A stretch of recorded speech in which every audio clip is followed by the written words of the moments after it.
The Galactic Concord Council gathered in the great amphitheater of Xylos Prime, a place built from living crystal that hummed softly with the thoughts of 1,000 species. Delegates from across the galaxy sat in their assigned rings, some with wings folded tight, others with limbs wrapped in cooling mist, a few floating in nutrient-filled bubbles. They had come expecting routine matters, trade disputes, border adjustments, maybe another debate about artificial sentience. Nothing unusual. But then the alert came. 3 ships had entered the system without warning. No identification codes, no hails, just silent drifting shapes cutting through the outer sensor net like ghosts. The Council's defense grid tensed but held fire. Protocol demanded caution, especially with newcomers. Then the ships showed themselves. They were human.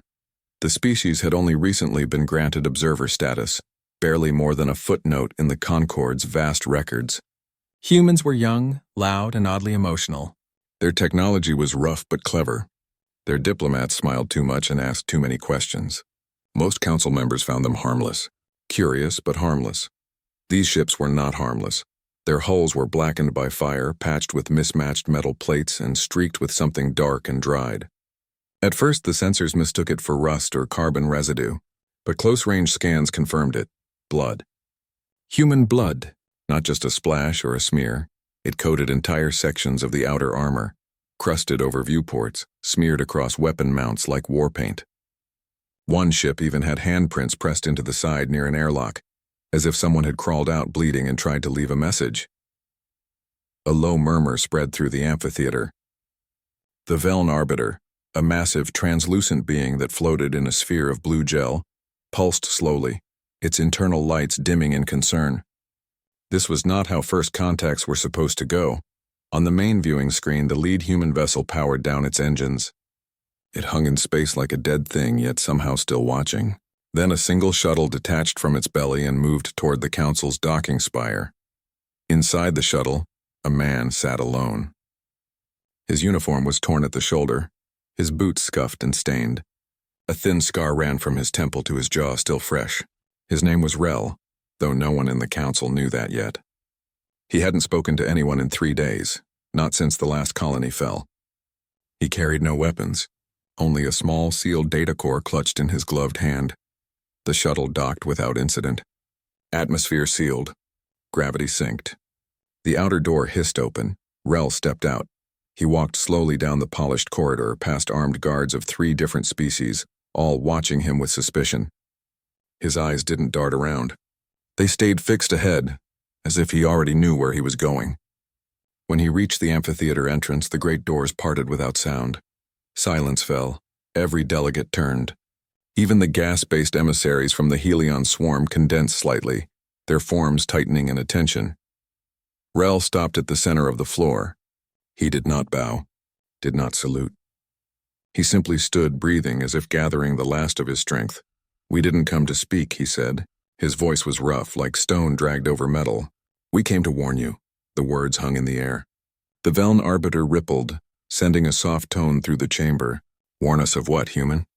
Before Rel could answer, alarms blared throughout Xylos Prime. Red lights spun along the walls.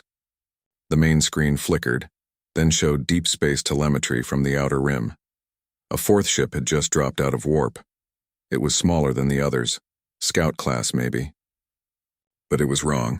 Its hull was split open along the spine, metal peeled back like skin from a wound. Inside something moved.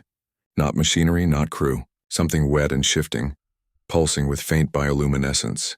Tendrils snaked through the breach, curling around broken conduits. The ship wasn't flying. It was being carried. Rel's face didn't change. He'd seen this before. "That," he said, nodding toward the screen, "is what's coming for all of you."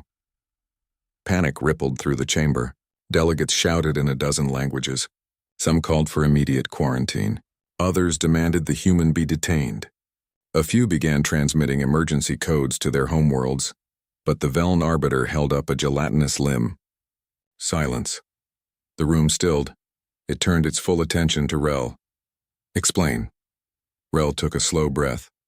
3 weeks ago, our colony on Viridian 6 sent a distress call. Not a standard one. No coordinates. Just screaming, then static. We sent a frigate. It never came back. We sent a second. Same thing.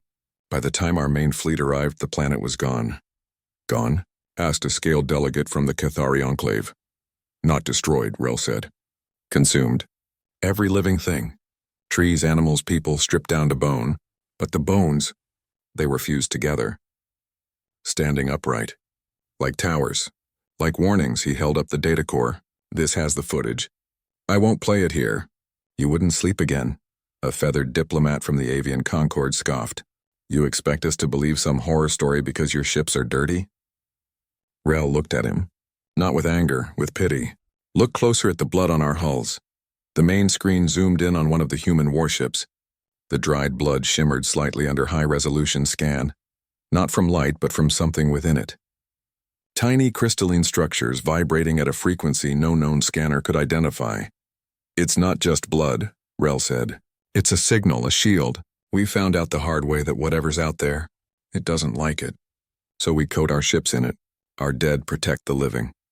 Murmurs turned to stunned silence. Then the alarms blared again, louder this time. The fourth ship, the broken one, had changed course. It was heading straight for Xylos Prime's orbital ring. And it wasn't alone. Behind it, space itself seemed to ripple, not a warp signature. Something else. A tear in reality oozing darkness. Rel didn't flinch. They followed us. They always do. The Veln Arbiter pulsed rapidly, its inner lights flashing crimson. Activate planetary shields. Scramble defense wings. Seal all orbital ports, orders flew. But Rel stepped forward. That won't work. Shields don't stop them. Weapons don't hurt them. They don't obey physics like we do. Then what do we do? Cried a young delegate, voice trembling. Rel looked at the screen, at the growing tear in space. You listen, and you prepare. He turned back to the council. We've been fighting this thing for 27 days. Lost 12 colonies. 37 ships. Over 2 million souls. We came here not for help. We came because you're next. And if you don't understand what's coming, you won't last 27 minutes. The tear in space widened. Shapes began to emerge, long, segmented, gliding without wings. They moved like thoughts given form. The council froze. Rel placed the data core on the floor. Play it, learn, or die wondering. He turned and walked back toward the exit, as if the end of the world were just another hallway to cross. Behind him, the Veln Arbiter gave a single, heavy pulse. Play the recording. As the screen flickered to life with images too terrible to describe, Rel disappeared into the corridor, his boots leaving faint red prints on the clean floor, prints that would not wash away for weeks. And far above, in the silent dark, the first of the Maw touched the edge of Xylos Prime's atmosphere. The council placed the human delegation under strict quarantine. Not in a cell, but in a sealed observation wing of the Xylos Prime diplomatic spire.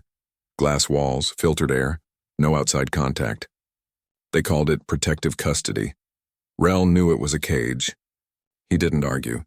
He sat by the window, watching the sky darken as orbital defenses powered up, their lights blinking like nervous stars. But while the council debated, humanity worked in silence. Deep inside one of the blood-streaked warships, docked far from prying eyes, a small team moved through dim corridors. Wires snaked across floors. Screens flickered with data streams no alien language could decode. At the center of it all stood Tessa. She was short, wiry, with eyes that glowed faintly blue, cybernetic implants salvaged from a wrecked science vessel. Her hands moved fast, fingers dancing over holographic keys, pulling fragments from corrupted logs, stitching them together like a surgeon sewing a wound. She had been the chief engineer on Viridian 6 before it fell. She'd seen the towers of bone. She'd heard the screams cut short by something that didn't breathe, didn't speak, just consumed. Now she hunted answers. For 2 days, she combed through every byte of data from the black boxes of lost ships. Most files were shredded by the Maw's presence. Reality itself seemed to fray near them, corrupting digital memory.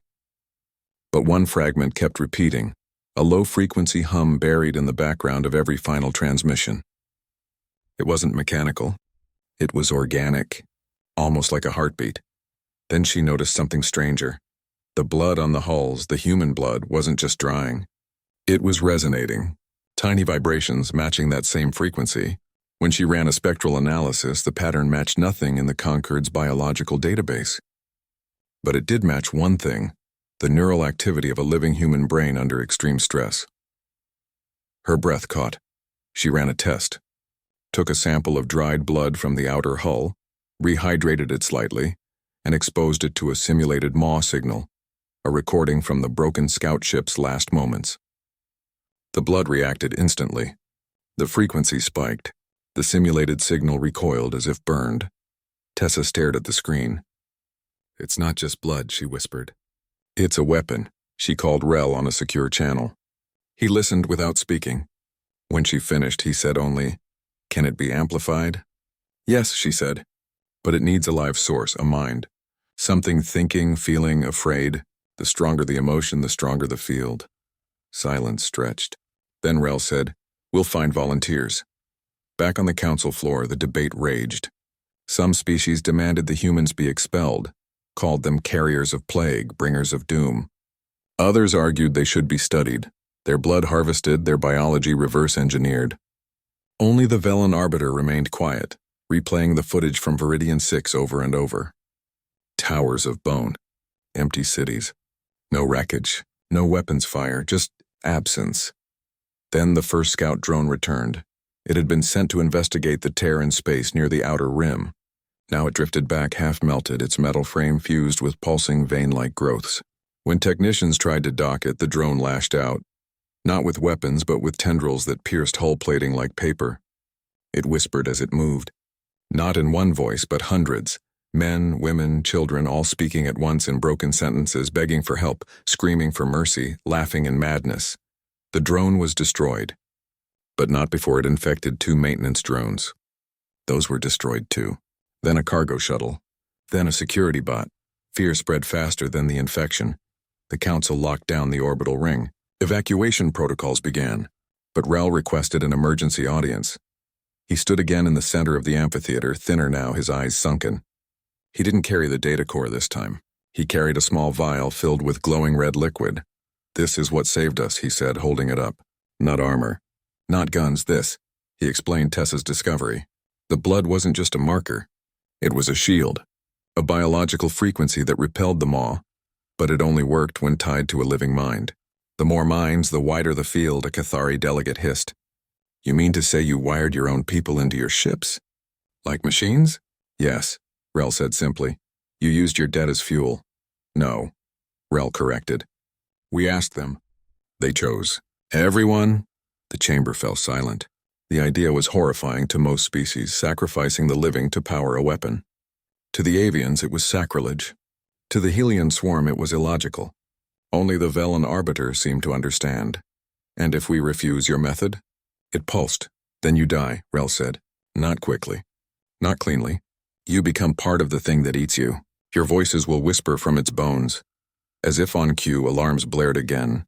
Not from orbit this time, but from the planet below. A mining outpost on the far continent had gone dark. Last transmission showed workers running, then falling, then rising again with black veins crawling up their necks. The maw wasn't just in space. It was here. Panic erupted. Delegates scrambled for exits. Some activated emergency teleporters. Others called for planetary sterilization. Burn the continent, save the rest. Rel didn't move. You can't burn it out. It spreads through thought. Through memory. If you kill infected beings, their final fear feeds it. Tessa's voice crackled over his earpiece. "Rel, we've got a signal. Stronger than before. It's coming from the core. The galactic core. Yes, that's where it sleeps. Where it wakes from. Every 12,000 years it rises. And every time a civilization vanishes. No records, no ruins. Just silence." Rel turned to the Velen Arbiter. "We're going in. You'll die," the Arbiter pulsed. "Maybe," Rel said. "But we'll take it with us." That night, under cover of the chaos, the human ships powered up. Not all of them. Just the Revenant fleet. 12 vessels rebuilt from wreckage, lined with cryopods containing volunteers. Men and women who knew they wouldn't return. Their minds linked to the ship's core, their blood circulating through the hulls like veins. Tessa stood on the bridge of the lead ship, her cybernetic eyes scanning the star map. She had wired herself into the system too, not just as an engineer, as a conductor. Her mind would shape the resonance field, aim it like a blade. Rel joined her. "You don't have to go," she smiled, tired but sure. Someone has to make sure the song is loud enough. Below them, on Xylos Prime, the Council watched the human fleet lift off. No fanfare, no farewell. Just engines flaring in the dark, then silence. The Veln Arbiter floated alone in the empty amphitheater, replaying Rel's words. We asked them. They chose. For the first time, it wondered if peace had made the galaxy weak, if survival required something more than logic, something like courage, something like sacrifice. Far above, the human ships turned toward the galactic core, their hulls glowing faintly red, not with blood this time, but with light. A light born from fear, yes, but also from will, from the choice to stand when running was easier. And as they vanished into warp, the whispers from the infected outpost grew louder. Not just in Xylos Prime now, but in dreams. In memories. In the quiet spaces between thoughts, the maw was learning, and it was hungry. The Revenant fleet moved through the void like ghosts wrapped in fire. 12 ships, each one humming with the low, steady pulse of human minds wired into their cores. The volunteers slept in cryopods, their thoughts channeled through neural links, their blood circulating through the hulls in slow, rhythmic waves. The resonance field they created shimmered around the fleet like a red aurora, silent, invisible to most sensors, but strong enough to push back the dark. Rel stood on the bridge of the lead ship, the last ember, watching the stars blur as they neared the galactic core. Space here was wrong. Light bent in strange ways. Time felt thick, like wading through water. Sensors flickered, showing impossible readings. Massive objects that weren't there. Signals from ships that had vanished centuries ago. Tessa sat at the main console, her cybernetic eyes scanning data streams that made no sense. It's not just a place, she said quietly. It's a wound. Reality is thin here. Rel nodded. He'd felt it too, a pressure in his skull like something whispering just beyond hearing. The maw wasn't just out here. It was part of this place, born from it, fed by it. Then they saw it, not a planet, not a star, a shape, vast, dark, pulsing slowly like a heart buried in stone. It hung in the center of a dead system, surrounded by rings of bone and metal fused together. Ships from 100 lost civilizations orbited it like mourners. None moved. None shone. All were hollow. That's it, Tessa whispered. The hollow core. The fleet slowed. The resonance field flared as the maw sensed them. Tendrils of darkness uncoiled from the core's surface, stretching toward the ships like fingers. But they stopped short, repelled by the blood song humming from the human hulls. They know we're here, Rel said. Good, Tessa replied. Let them. Over the next hours, the humans set their trap. They didn't attack. They lured. One by one, smaller ships peeled off from the fleet. Scouts, freighters, old destroyers patched with hope. Each carried a handful of volunteers, their minds wide awake now, broadcasting fear, anger, love, anything strong enough to draw the maw's attention. The first ship sent out a distress call in a dozen dead languages. Within minutes, a swarm of maw shapes emerged from the core, gliding, silent, hungry. They surrounded the ship but did not touch it. The blood field held. Then the ship's pilot did something no one expected. He shut off the resonance. The field collapsed. The maw surged forward. But as they struck, the ship detonated, not with explosives, but with a neural pulse amplified by the dying minds inside. The blast didn't destroy matter. It shattered thought. For a single second, the maw screamed across dimensions, a sound felt more than heard, and recoiled. The Council, watching from afar through a long-range probe, saw only light. But they felt the ripple. On Xylos Prime, every being with a mind flinched at once, as if struck by a shared nightmare. Back at the core, the humans kept going. Ship after ship played the same deadly game. Lure, hold, release, detonate. Each sacrifice bought time. Each explosion carved a path closer to the heart. Rel watched from the last ember, his face hard. He knew every name of those who died. He'd shaken their hands before they left. He'd promised to remember. Tessa worked without rest, adjusting the resonance frequency, weaving the minds of the living and the dying into a single, focused signal. Her body trembled from strain. Blood trickled from her nose, her implants overheating, her brain pushed beyond limits. You need to rest, Rel said. No time, she muttered. It's learning.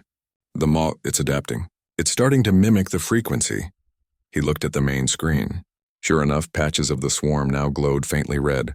Not repelled, but imitating. Trying to blend in, to deceive. They're copying us, Rel said. Not copying, Tessa corrected. Remembering. It's made of stolen minds. It knows what fear sounds like. What hope feels like. We're not just fighting a monster. We're fighting every civilization it's ever eaten. A new alert flashed. One of the bait ships hadn't detonated on schedule. Instead, it turned toward the last ember, moving fast. It's infected, Tessa said. The pilot's gone. Rel didn't hesitate. Fire the rail cannons. The last ember shook as magnetic slugs tore through space, shredding the rogue ship before it could close the distance. But as it broke apart, something leapt from the wreckage. A black worm-like shape that latched onto the hull. Alarms blared. Internal sensors showed the thing burrowing toward the engine core. Tessa stood. I'll handle it. No, Rel said. You're needed here. I'm the only one who can track its path through the neural net, she shot back. If it reaches the core link, it could hijack the entire fleet. Before he could argue, she was gone, sprinting down the corridor, a plasma torch in hand. Rel watched on internal cameras as she reached the breach. The thing was larger now, twisting, shifting, its surface showing flashes of faces. A child, an old man, a pilot from Viridian 6. It hissed in 100 voices. Tessa didn't flinch. She activated the torch and cut. The fight was short, brutal. She burned, stabbed, severed. When it was over, she stood panting, covered in black ichor that smoked where it touched air. She sealed the breach, then slumped against the wall, exhausted. Back on the bridge, Rel saw her vitals dip. Tessa, report. Clear, she gasped. But it knew my name. A cold silence followed. The maw wasn't just mimicking. It was reaching into memories, into souls. That night, as the fleet regrouped, Rel made a decision. They couldn't keep sacrificing ships. They had to end it. He called Tessa to the war room. Holograms showed the core, now surrounded by debris from their fallen ships. The maw swarmed thicker than ever, but confused, still wary of the blood field. There's one way, Tessa said before he could speak. We go inside. Rel stared at her. Inside the core? It's not just a body, she explained. It's a mind. A broken one. I've been analyzing the resonance echoes. There's pain in it. Not hunger, pain like it's trapped. So we talk to it? No, she said softly. We wake it up fully, and then we give it peace. How? She looked at him, her blue eyes dimming. Someone has to go in. Carry the strongest resonance field we can make. Link directly to its center. Overload it with a single pure thought, not fear, not hate. Something it hasn't felt in eons. What? Compassion. Rel understood. You're volunteering, she nodded. My implants can handle the neural load. My mind can hold the signal long enough. You'll die. Maybe, she said. But if I do, I'll take them all with me. Or set it free. Either way it ends, he wanted to say no, to order her to stay. But he saw the look in her eyes. The same look he'd seen on Viridian 6 when she chose to run back into the burning lab to save the data core. This wasn't about orders. It was about choice. He placed a hand on her shoulder. Then we get you there. The next morning they prepared the needle ship, a tiny, fast craft built for one. Its hull was lined with the blood of every volunteer who had died so far. Its core pulsed with their final thoughts. Tessa boarded without ceremony. She wore no armor, only a thin suit wired to the ship's mind link. At the airlock, she turned to Rel. Tell them I chose to be more than human. Then she was gone. The last ember and the remaining ships formed a ring around the core, broadcasting the strongest blood field yet, a wall of memory, pain, and love. The maw threw itself against it, shrieking in stolen voices. But the needle ship slipped through. It flew straight into the heart of the darkness and vanished. The needle ship pierced the outer shell of the hollow core like a splinter entering flesh. Inside there was no metal, no machinery, only layers of pulsing tissue, glowing veins, and walls that breathed. The air, if it could be called air, was thick with memory. Faces flickered in the walls. Warriors, poets, mothers, children, all screaming or weeping or singing lullabies in languages long dead. The maw was not just a monster.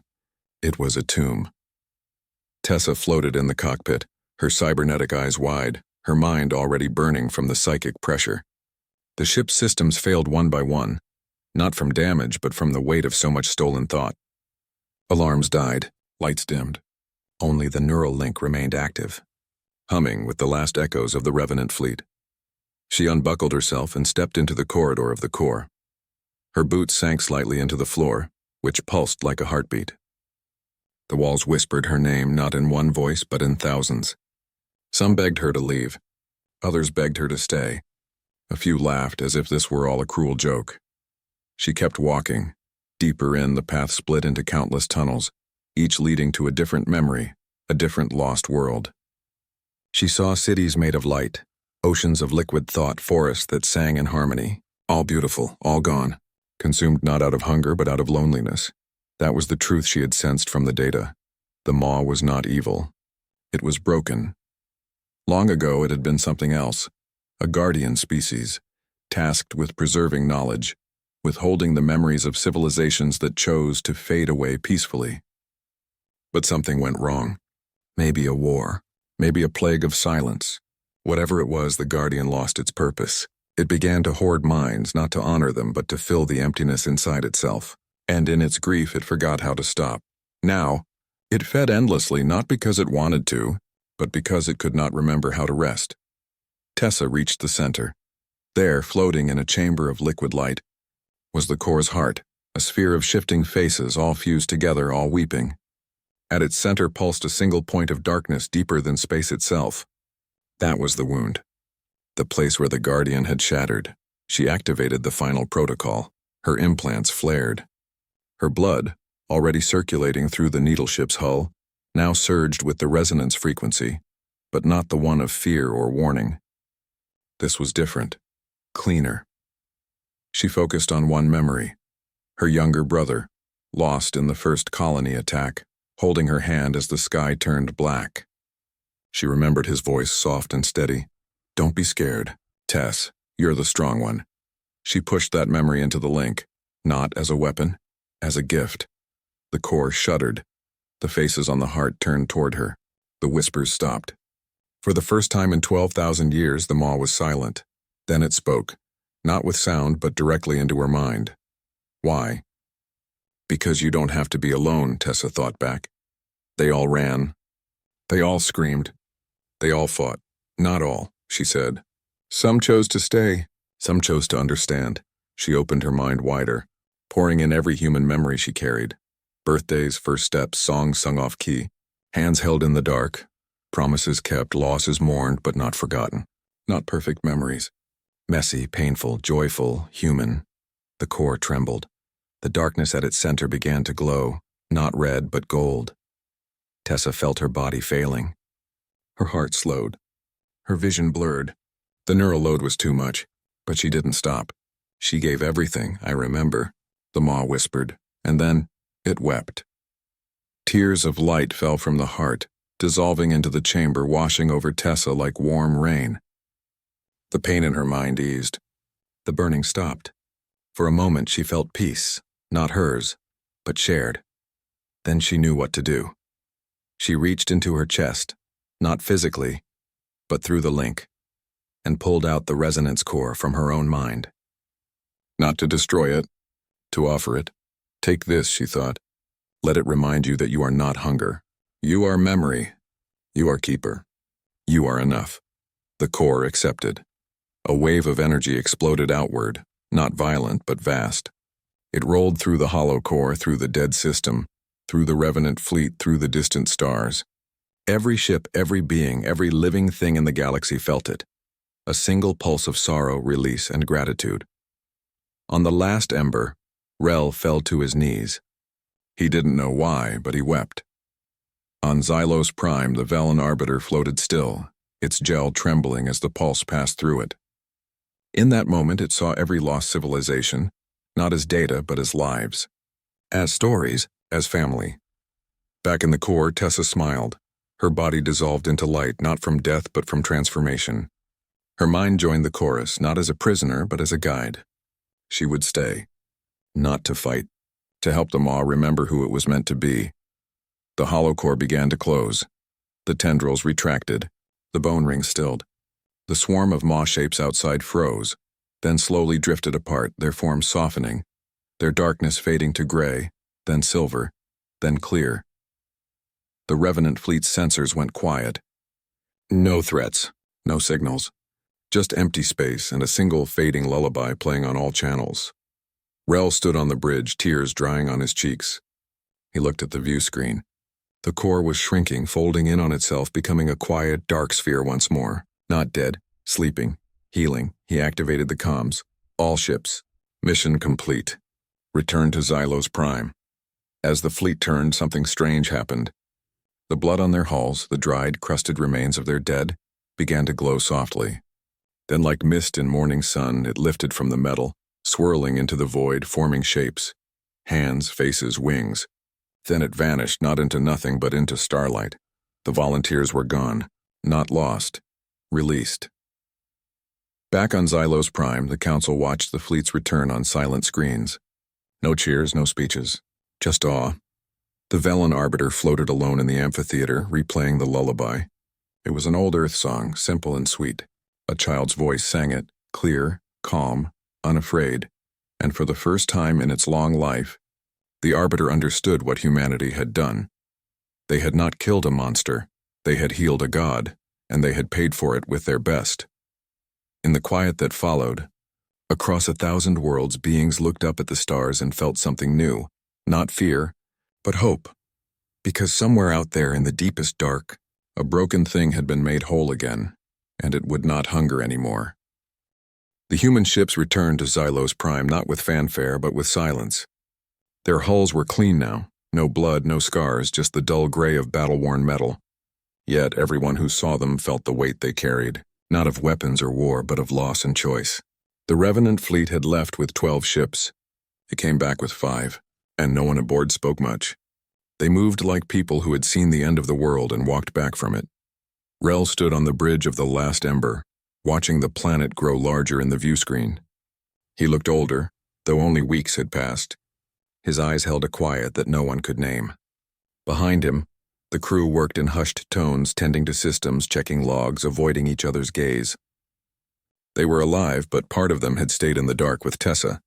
When the shuttle docked at the diplomatic spire, no guards met them. No questions. The council had changed. The fear was gone, replaced by something deeper. Respect, maybe even shame. They had watched humanity bleed, burn, and give everything while they debated and doubted. Now they waited. Rel walked alone down the same corridor as before. The red footprints from his first visit were gone, scrubbed clean. But the memory remained. The amphitheater was full. Every seat taken.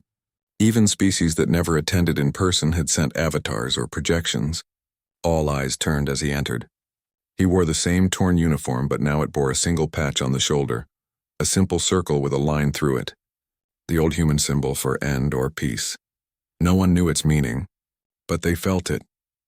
The Velen Arbiter floated at the center, its gel calm, its inner light soft blue. It did not speak at first. It simply waited. Rel stopped in the middle of the floor. He carried nothing this time. No data core, no vial. Just himself. "You saved us," the Arbiter finally pulsed, its voice echoing gently through the chamber. "No," Rel said. "We saved ourselves. And maybe you. But not for free." A murmur rose, then fell. The council had prepared gifts. Full membership, resource rights, military alliances, eternal honors. They had drafted speeches full of gratitude and promises. But Rel held up a hand. "We don't want your seats," he said. "We don't want your treaties or your titles. We've seen what peace built on comfort looks like. It forgets, it hides. It waits for someone else to bleed first."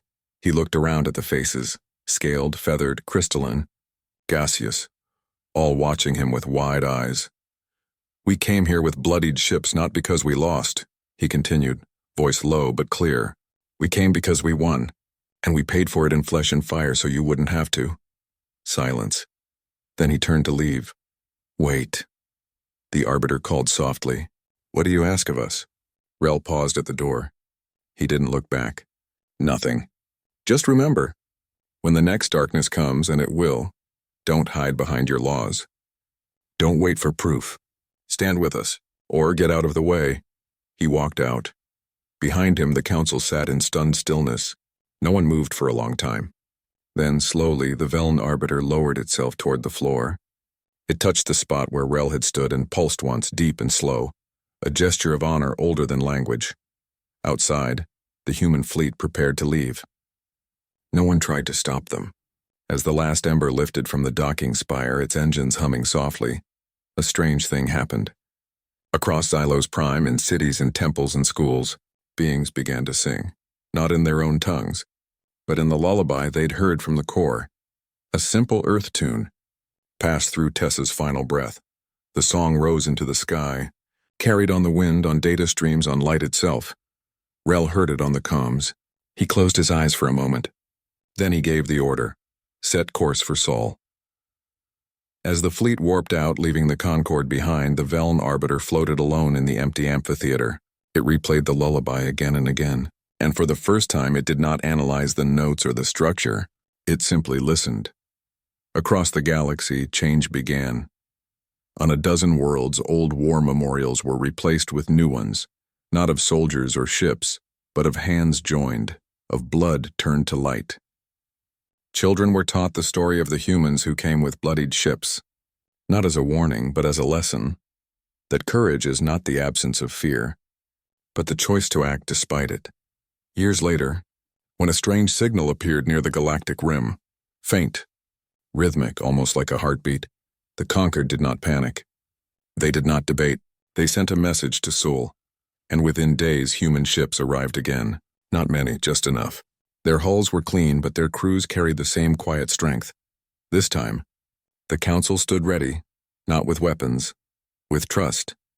Back on Earth, in a small town under open skies, a girl looked up at the stars. Her grandmother had told her the story, of Tessa, of Rel, of the blood that became light. The girl didn't understand all of it, but she knew one thing. When the sky went dark, humans did not run, they stood, and that was enough. Far out in the void, near the sleeping core, a single point of light flickered. Not from a ship, not from a star, but from something gentler. A memory, a promise, a lullaby drifting through the endless night, keeping watch so others could dream. And somewhere in the quiet between heartbeats, Tessa smiled.